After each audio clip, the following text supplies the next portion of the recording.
إيمانا واحتسابا قد غفر له ما تقدم من ذنبه أو كما قال صلى الله عليه وسلم سبحان ربك رب العزة عما يصفون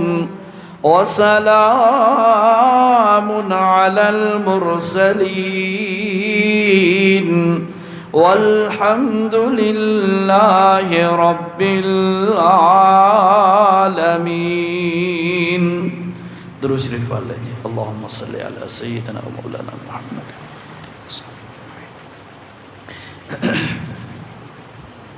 آج شعبان کی 15ویں ہے، 15 تاریخ شروع ہو چکی ہے. اس نسبت سے بھی چند باتیں، چند معروضات آپ کی گوش گزار کرنی ہیں. اور چونکہ ہمارا مہینے میں ایک درس ہوتا ہے تو ساتھیوں نے آج کے دن مقرر کیا درس کے لیے، تو ساتھ یہ حکم بھی فرمایا کہ بھئی استقبال رمضان یا رمضان کے فضائل کے حوالے سے چند باتیں کر دی جائیں تاکہ ہمارا ذوق تازہ ہو اور ہمیں اور ہمارے دلوں میں رمضان کی قدر، روزوں کی اہمیت، اللہ کے حکم پر عمل کرنے کی ہم کوشش کریں تاکہ ہمارا ذوق تازہ ہو جائے. تو میں انشاءاللہ چند ٹوٹی پھوٹی گزارشات آپ کی گوش گزار کرتا ہوں. اللہ مجھے حق بات کہنے کی توفیق نصیب فرمائے. بھائیو، 10واں پارہ ہے اور سورت کا نام سورت توبہ ہے. اس میں اللہ تعالیٰ نے فرمایا ان عدت الشہور عند اللہ. لوگوں، اللہ تعالیٰ کے ہاں مہینوں کی تعداد 12 شہرا، وہ 12 ہے. سال کے اندر مہینوں کی تعداد اللہ نے 12 بنائی ہے. اور فرمایا منہا اربعۃ حرم. ان 12 مہینوں میں سے 4 مہینے بڑی عظمت والے ہیں، بڑی حرمت والے ہیں. اور یہ آج کے نہیں ہیں، زمانہ اسلام کی ابتدا سے بھی پہلے کے لوگوں کے اندر یہ چیز رائج تھی کہ وہ ان 4 مہینوں کی خاص طور پر قدر کرتے اور احترام کرتے تھے. اور فرمایا اللہ تعالیٰ نے منہا اربعۃ حرم، کہ وہ جو 4 مہینے ہیں وہ بڑی برکت والے ہیں، بڑی حرمت والے ہیں. لیکن بھائیو یاد رکھیے گا، رمضان المبارک جو انشاءاللہ 15 دنوں بعد، 14 دنوں بعد انشاءاللہ سایہ فگن ہوگا، وہ آئے گا. بس یہ دعا کرو اللہ ہمیں نصیب فرمائے. اللہ کے رسول صلی اللہ علیہ وسلم رمضان سے پہلے یہ دعا فرمایا کرتے تھے، اللہم بارک لنا فی رجب و شعبان و بلغنا رمضان. اے اللہ ہمارے رجب کے مہینے میں بھی برکت ڈال، شعبان کے مہینے میں بھی برکت ڈال، اور رمضان المبارک تک ہمیں پہنچا، یعنی رمضان ہمیں نصیب فرما. بھائیو، رمضان تو آئے گا، وہ تو نظام کائنات چل رہا ہے نا. رمضان تو آئے گا، کیا پتہ مجھے یا آپ کو رمضان نصیب ہو یا نہ ہو. کئی ساتھی ایسے جو پچھلے سال موجود تھے، شاید اس سال ابھی ہم سے رخصت ہو گئے ہوں، چلے گئے ہوں اور ان کو نصیب نہ ہوا ہو.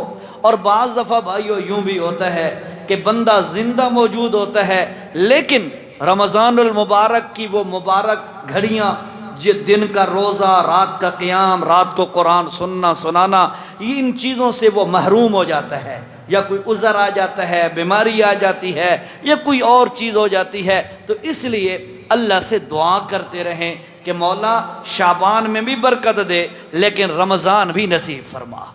ٹھیک ہے جی، دعا کریں گے نا انشاءاللہ. رمضان المبارک بڑی برکت والا مہینہ ہے.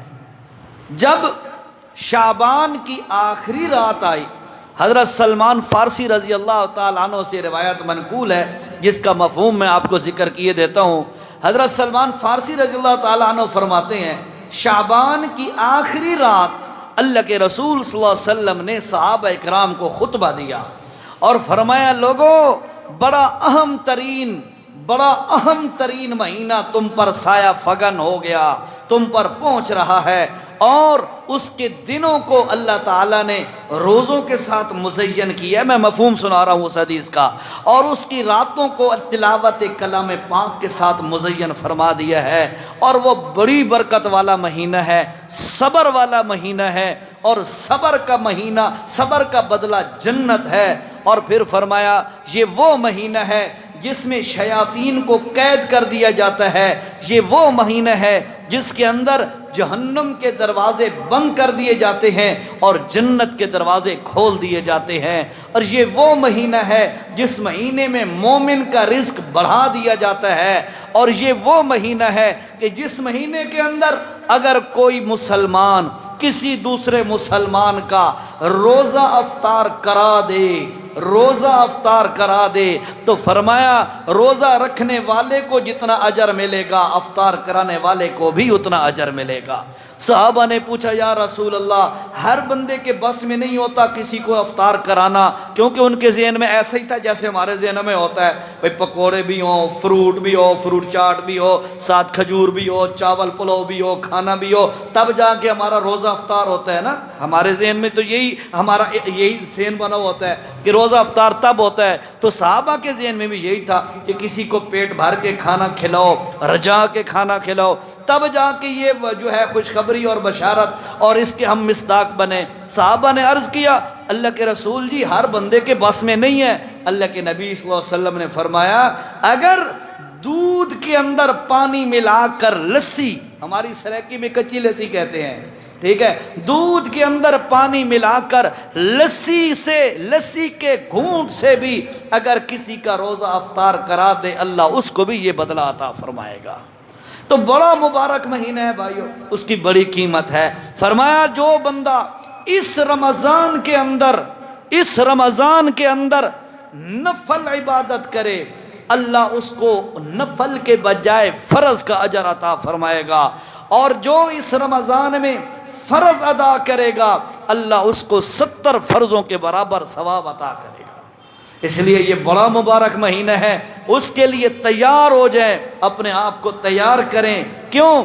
سال کے 11 مہینے ہم دنیا تلاش کرتے ہیں، دنیا کے کام دھندے کرتے ہیں، ایک مہینہ ایسا ہے جس کے اندر ہم اللہ کو تلاش کریں، اور اللہ بڑی آسانی سے مل جاتا ہے۔ قرآن کہتا ہے وَنَحْنُ أَقْرَبُ إِلَيْهِ مِنْ حَبْلِ الْوَرِيدِ۔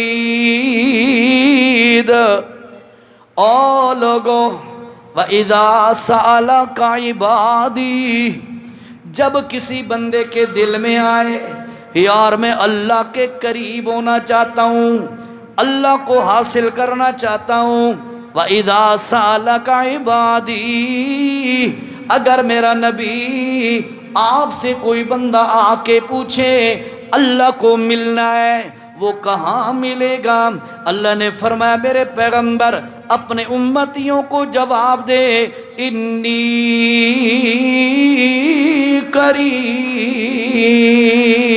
قریب، میں اللہ بہت قریب ہوں۔ قریب کیا مطلب؟ قریب کی بھی کوئی حد ہوتی ہے، یہ گلی کا راستہ بھی ہمارے قریب ہے، یہ دروازہ بھی قریب ہے، آپ بھی میرے قریب میں آپ کے قریب، حدود ہے نا، قریب کے بھی درجات ہوتے ہیں۔ اللہ نے سورۃ قاف کے اندر فرمایا وَنَحْنُ أَقْرَبُ إِلَيْهِ مِنْ حَبْلِ الْوَرِيدِ، اور لوگوں میں اللہ پاک بندے کی شاہ رگ سے بھی زیادہ قریب ہوں۔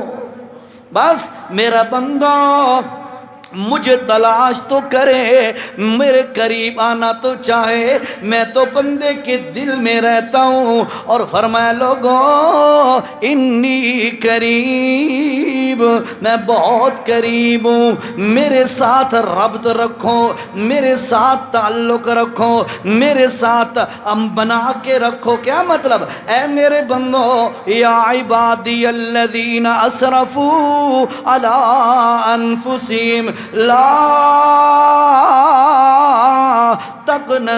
تقنطوا من رحمت اللہ، اگر تمہارے گناہ بہت زیادہ ہو گئے، پریشان ہونے کی ضرورت نہیں، اللہ کی رحمت بہت وسیع ہے۔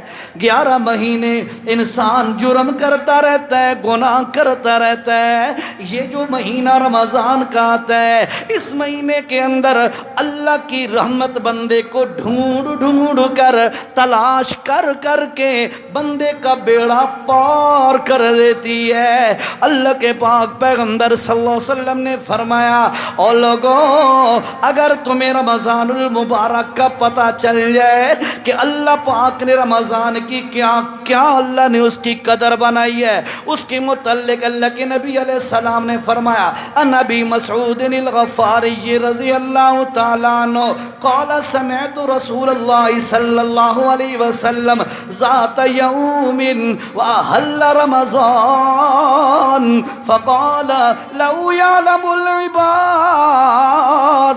ما رمضان لتمنت امتی ان یکون السنة کلها۔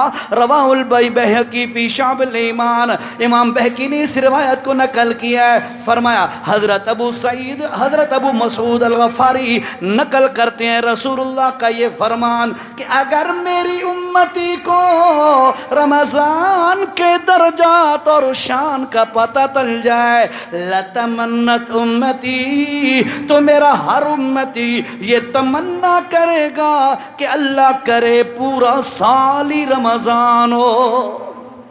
بڑی قدر والا مہینہ ہے، بڑی شان والا مہینہ ہے۔ فرمایا لوگوں، جس بندے کو اس کی قدر کا پتہ چل گیا، وہ یہ تمنا کرے گا کہ اللہ کرے پورا سال ہی رمضان ہو۔ بڑے انعامات ہیں، بڑی اللہ رب العزت نے فضیلتیں رکھی ہیں۔ ایک اور حدیث سنیں، فرمایا عن جابر رضی اللہ تعالیٰ عنہ قال قال رسول اللہ صلی اللہ علیہ وسلم ان للہ عتقاء فی کل یوم ولیلہ عبیدا وإماء یعتقهم من النار وان لکل مسلم فی کل یوم دعاء مستجابا یدعو فیستجیب له، راہ احمد۔ فرمایا حضرت جابر رضی اللہ تعالیٰ عنہ فرماتے ہیں رسول اللہ صلی اللہ علیہ وسلم نے فرمایا کہ بے شک اللہ تعالیٰ رمضان المبارک کے ہر روز اور شب کے اندر کئی غلاموں اور لونڈیوں کو معاف فرماتے ہیں، جہنم سے آزاد کرتے ہیں۔ اور بے شک رمضان المبارک میں ہر روز مسلمان کے لیے ایک دعا اللہ رب العزت ایسی بھی اس کو عطا کرتے ہیں، یعنی ہر مسلمان کے لیے یہ آپشن اللہ رکھتے ہیں کہ ایک دعا تو ضرور قبول ہوگی، اگر وہ دعا کرے تو اللہ اس دعا کو ضرور قبول کرتا ہے۔ یعنی رمضان کے اندر ہر روز ایک دعا ضرور قبول ہوتی ہے۔ اور فرمایا ہر روز اللہ تعالیٰ صبح و شام اپنے غلاموں اور لونڈیوں کو، یعنی مردوں اور عورت جو گناہ گار ہیں، ان کو اللہ تعالیٰ جہنم سے دوری عطا کر دیتے ہیں، جہنم سے آزاد کر دیتے ہیں۔ اتنی برکت والا مہینہ۔ فرمایا اولہ رحمت اوسط مغفرت آخرہ عتق من النار۔ او لوگو، رمضان کا پہلا عشرہ اللہ کی رحمت کا عشرہ ہے، اور دوسرا عشرہ اللہ کی مغفرت کا عشرہ ہے، اور آخری عشرہ عتق من النار۔ آخری میں عشرہ جو ہوتا ہے وہ جہنم سے چھٹکارے کا عشرہ ہوتا ہے۔ پہلے عشرے میں رحمت، دوسرے میں مغفرت، اور تیسرے میں جہنم سے چھٹکارا ہوتا ہے۔ بھائیو، یہ بڑا مبارک مہینہ ہے، اس مہینے کی تمنا کرو، دل میں یہ چیز پیدا کرو، اللہ سے مانگو۔ بوجھ نہ سمجھو بھائی ہائے وقت رمضان آیا، اے نہ سمجھو بھائی پھر روزے آئے، نہیں، بلکہ دل کے اندر شوق اور ذوق رکھو کہ بھائی رمضان آئے گا، ہمارا بیڑا پار ہو جائے گا۔ پورا سال بندہ اللہ کی رحمت کو تلاش کرتا ہے، اور رمضان کے اندر اللہ کی رحمت بندے کو تلاش کرتی ہے، اور ندا دی جاتی ہے حل من مستغفر